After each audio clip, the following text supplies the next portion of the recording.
Today we are going to classify liquids and solids. Last day we discovered the definitions of a liquid and a solid.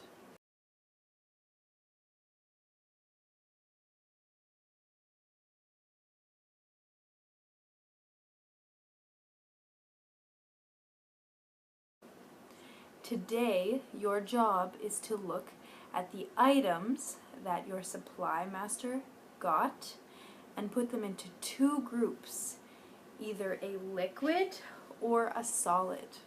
Now in your booklet you have a page with two circles. One circle is for your liquids, the other circle is for your solids. Once your supply master has gotten your items, you and your group members are going to decide, is it a liquid or is it a solid? Now, you will go through your items, and once you decide, your recorder will take their pencil and write it in their papers.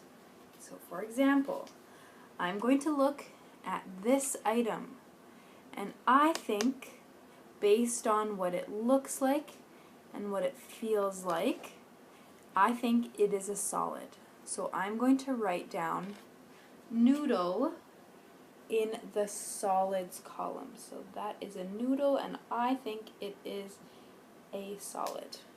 And remember, before you write it down in your paper, check with your group members and make sure that we all agree.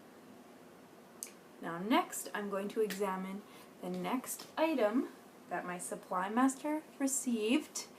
And I'm going to decide, is it a liquid or is it a solid?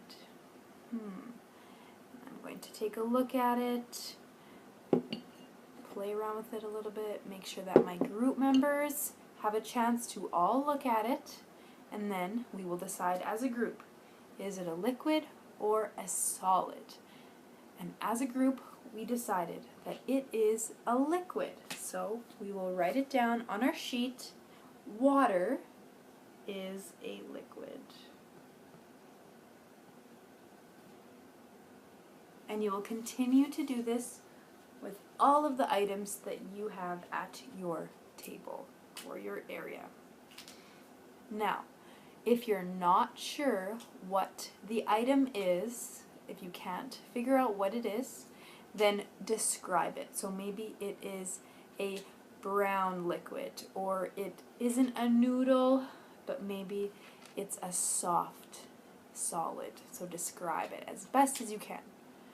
When you are finished examining all of your items and you have written them all down on your sheet, make sure your supply master returns all of the items back to the front of the class or back to me, and make sure that your recorder puts your booklet in the correct spot, and then wait for further instruction.